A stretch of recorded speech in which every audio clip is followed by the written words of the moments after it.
Hello dear student, कैसे हैं आप सब। आई होप सब लोग अच्छे होंगे।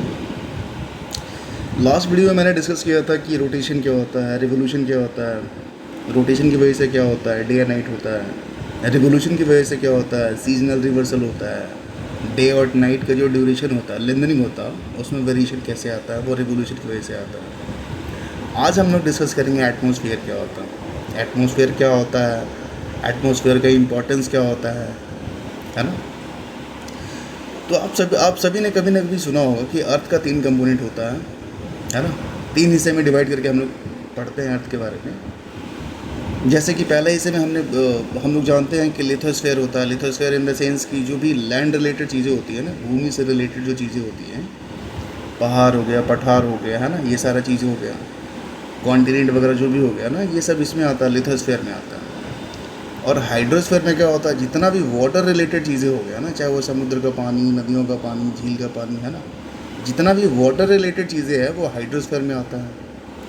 और जितने भी एयर रिलेटेड चीज़ें हैं वो हमारे एटमॉस्फेयर में आता है, ठीक है। और एटमॉस्फेयर का मतलब क्या होता है, एटमॉस्फेयर का मतलब होता है वायुमंडल, है ना। वायुमंडल जो है बहुत सारे गैसेस, गैसेस का मिश्रण, मिक्सचर ऑफ गैसेस, है ना। बहुत सारे मिक्सचर ऑफ गैसेस मिल करके क्या है, हमारा हमारा वायुमंडल बना है, ठीक है। तो यहाँ पे देखते हैं क्या लिख रखा है, एटमॉस्फेयर क्या होता है। Atmosphere is the layer of gas that surround the planet. मतलब हमारे प्लानेट को जो चारों तरफ से जो मिक्सचर ऑफ गैसेस, मतलब हवाओं का जो मिश्रण जो है ना, वो हमारे पृथ्वी को या फिर किसी प्लानेट को घेर रखा होता है ना, उसे हम क्या बोलते हैं, एटमॉस्फेयर बोलते हैं। अब हमारे पृथ्वी यानी हम अगर हमारे अर्थ के रिलेटेड देखा जाए, अर्थ रिलेट करके देखा जाए, तो हमारी अर्थ के चारों तरफ भी तो एटमॉस्फेयर है ना। आपने सुना होगा ना, नाइट्रोजन, ऑक्सीजन, ये सब, है ना, वायुमंडल। तो हमारे अर्थ के इंस्टेंस में देखते हैं कि atmosphere is a layer of gas that surround the planet. मतलब कि वो हवाओं का मिश्रण जो हमारे पूरी पृथ्वी को चारों तरफ से घेर रखी है, ठीक है।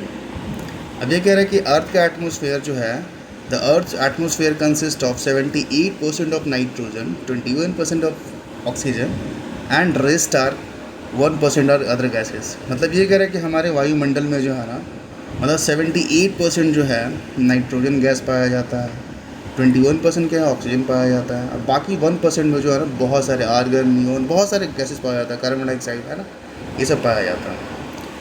अब थर्ड पॉइंट क्या कह रहा है कि the atmosphere is consist of thick layer of gases. जो मैंने अभी बताया कि हमारा जो वायुमंडल है उसमें मिश्रण, हवाओं का जो मिश्रण है उसमें भी थिकनेस होता है। मतलब जैसे भी हमारे अर्थ के जो सरफेस होता है वहाँ पे गैस का डेंसिटी जो होता है वो ज़्यादा होता है। आगे की क्लासेस में मैं डिस्कस करूँगा कि किस कारण से जो है हमारे अर्थ के सरफेस पे जो है ना उसका थिकनेस ज़्यादा होता है, और जैसे जैसे हम लोग अर्थ के सरफेस से ऊपर की ओर जाते हैं तो उसका थिकनेस कमने लगता है, घटने लगता है ना। अब यहाँ पे आते हैं, अर्थ atmosphere consist of 5 different layer, ठीक है। मतलब ये बताना चाह रहा है कि हमारा जो पृथ्वी है, जो हमारा एटमॉस्फेयर है, वो 5 डिफरेंट लेयर में डिवाइडेड है, ठीक है। मतलब हमारे अर्थ स्फीयर से आप जितना ऊपर जाते जाओगे ना, जितना ऊपर चलते जाओगे, ऊपर मतलब आसमान की ओर, तो क्या है, लेयर बाय लेयर में डिवाइडेड है हमारा एटमॉस्फेयर, ठीक है। सबसे पहला लेयर क्या है, ट्रोपोस्फेयर।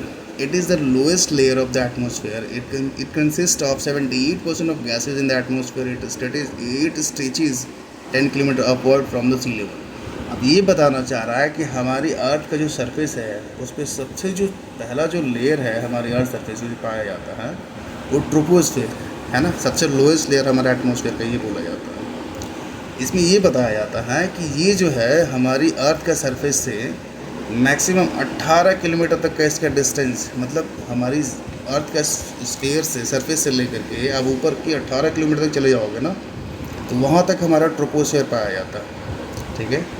और इसमें एक एडिशनल इन्फॉर्मेशन ये भी है कि जितना भी वेदर रिलेटेड चीज़ें होती हैं ना, बारिश, आंधी, तूफान वगैरह जो भी होता है, ये हमारे ट्रोपोस्फेयर में ही पाया जाता है, ठीक है।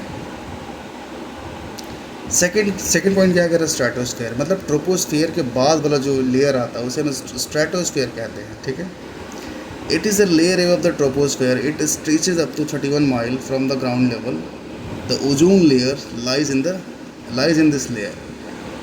अब जब ट्रोपोस्फेयर का ऊपर वाला जो हिस्सा होता है, ऊपर वाला जो लेयर, उसे स्ट्रेटोस्फेयर कहते हैं, ठीक है। और उसका जो है डिस्टेंस अगर देखा जाए तो वो लगभग 18 किलोमीटर के ऊपर आप चले जाओगे ना, ज़मीन के भूभाग वाले हिस्से से लेकर के ऊपर 18 किलोमीटर से ऊपर चले जाओगे तो 50 किलोमीटर तक स्ट्रेटोस्फेयर पाया जाता है, ठीक है। और आपने ये सुना होगा ओजोन ओजोन ओजोन, तो वो ओजोन जो है स्ट्रेटोस्फेयर में ही पाया जाता है। और इसमें एक एडिशनल इन्फॉर्मेशन ये है कि जितने भी फ्लाइंग जेट्स वगैरह होते हैं ना, वो इसी लेयर में उड़ाए जाते हैं। क्यों? क्योंकि सारे वेदर रिलेटेड जो जितने भी ये वेदर रिलेटेड चीज़ें होती हैं ना, वो हमारे ट्रोपोस्फेयर में होती है, जो कि सबसे नीचे का लेयर होता है, जो हमारी पृथ्वी से लगी होती है। और ये जो हमारी बात चल रही है स्ट्रेटोस्फेयर, ये तो हमारे ट्रोपोस्फेयर के ऊपर वाला हिस्सा है ना। तो यहाँ का जो है ना, यहाँ वातावरण शांत रहता है ना, यहाँ का इन्वायरमेंट थोड़ा शांत रहता है। इस वजह से क्या है, यहाँ पे आंधी वांधी नहीं आती, बिजली वगैरह नहीं कड़कती है। इस वजह से जेट्स को जो है ना यहाँ पे फ्लाई करने में आसानी होती है, ठीक है। तीसरा पॉइंट क्या है, mesosphere. It is the layer above the stratosphere and stretches about the 53 miles from the surface. It has the coldest part of the atmosphere. तो ये कहा जाता है कि सबसे पहले हमारा ट्रोपोस्फेयर हो गया, सबसे नीचे वाला हिस्सा जो हमारी पृथ्वी से लगी हुई होती है, ठीक है, जो कि ज़मीन से जो है 18 किलोमीटर ऊंचाई तक जो ये पाया जाता है, ठीक है। उसके ऊपर पाया जाता है स्ट्रेटोस्फेयर, जो कि 18 से 50 किलोमीटर तक आप मान लीजिए, ठीक है। और उसके ऊपर का जो लेयर होता है उसे हम मेसोस्फीयर कहते हैं। और मेसोस्फीयर जो है उसे माना जाता है कि 50 किलोमीटर से 80 किलोमीटर तक ये पाया जाता है। और ये हमारे एटमॉस्फेयर का सबसे कोल्डेस्ट लेयर माना जाता है, ठीक है। और इसमें एक एडिशनल इन्फॉर्मेशन ये है कि इसी लेयर में हमारे जो मीटियोर्स होता है ना, मीटियोर्स, जब मीटियोराइट जो है जब हमारे एटमॉस्फेयर में एंटर करता है तो बर्न होने लगता है। तो बर्न इसी लेयर में होता है, ठीक है, ड्यू टू फ्रैक्शन की वजह से जो मीटियोर बर्न होने लगते हैं हमारे एटमॉस्फेयर में घुसते ही। तो वो जो एटमॉस्फेयर में घुसते ही जो मीटियोराइट बर्न होने लगते हैं वो इसी वाले लेयर में होते हैं। और ये सबसे कोल्डेस्ट लेयर माना जाता है ना, मेसोस्फीयर को सबसे कोल्डेस्ट लेयर माना जाता है। अब आते हैं फोर्थ पॉइंट, क्या कहता है, द थर्मोस्फेयर। चौथा जो लेयर है हमारा वो थर्मोस्फेयर है। इसको देखते क्या बोल रहा है, it is the layer above the mesosphere. लो भाई, यहाँ इसको क्या बोलते हैं, मेसोस्फेयर के ऊपर वाला जो लेयर है उसे हम थर्मोस्फेयर कहते हैं। और in this region temperature increases as you go up. मतलब इस वाले लेयर में आप जितनी ऊंचाई पे आप जाते हो ना, तो टेम्परेचर जो है ना बहुत इंक्रीज होने लगता है, धीरे धीरे राइज करने लगता है। अब इसमें ये बोल रहा है कि जो टेम्परेचर इस लेयर में राइज होने लगता है उसके पीछे क्या कारण है। तो rise in the temperature because of UV and X rays from the sun. मतलब कि जो हमारी सन की ओर से जो यूवी रेज वगैरह आती है ना, सूर्य की किरणों में जो है बहुत सारे ऐसे मतलब रेज होते हैं जो ह्यूमन बींग के लिए, हमारे बायोलॉजिकल थिंग्स के लिए जो है वो हार्मफुल होते हैं, ठीक है। उनकी वजह से या फिर एक्सरे वगैरह जो है ना, जो सूर्य की किरणों के साथ आती है वो हार्मफुल होती है। वो क्या है, उसकी वजह से थर्मोस्फेयर जो हमारा जो उसमें टेम्परेचर जो है जैसे जैसे आप ऊपर जाते हो वो इंक्रीज़ होने लगता है, मतलब बढ़ने लगता है। और लास्ट वाला पॉइंट क्या कह रहा है, फिफ्थ पॉइंट, एक्सोस्फीयर। मतलब ये हमारे पृथ्वी का एटमॉस्फेयर जो है उसका सबसे लास्ट वाला पार्ट, लास्ट वाला लेयर यही है, exosphere. It is the layer above the thermosphere. मतलब ये जो है थर्मोस्फेयर के ऊपर वाला लेयर बोला जाता है इसे। और it is the last layer of the atmosphere. और ये हमारा लास्ट मतलब अंतिम का जो है यही लेयर पाया जाता है ना। नीचे से ऊपर की तरफ जब जाते हैं ना, सबसे लास्ट वाला लेयर यही है। अब ये क्या बोल रहा है, air from this layer keeps on escaping to outer space. अब यहाँ पे क्या है, एयर की डेंसिटी जो है धीरे धीरे बिल्कुल कम होने लगती है, ठीक है। जैसे जैसे आप पृथ्वी की सतह से ऊपर की ओर आप जाते हो तो एयर की डेंसिटी घटने लगती है। डेंसिटी मतलब क्या होता है, घनत्व होता है ना। तो इस वाले लेयर में क्या है, एयर की जो है ना डेंसिटी बहुत ही कम हो जाती है ना, बहुत ही थिन हो जाती है। और ये आउटर स्पेस में ये मिल जाती है ना। ये सबसे लास्ट अंतिम वाला जो है लेयर ही है। तो आई होप ये छोटा सा जो है ना एटमॉस्फेयर के बारे में मेरा जो डिस्कशन था वो आपको समझ में आया हो। और जो आपको समझ में कोई टॉपिक नहीं आया तो प्लीज़ आप कमेंट करके पूछ सकते हैं, ठीक है। आई होप कि मेरा ये जो इनिशिएटिव है आपको पसंद आया हो, है ना।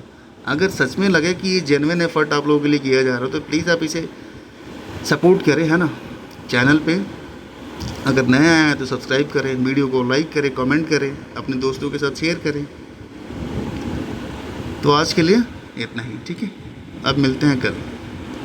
Thank you.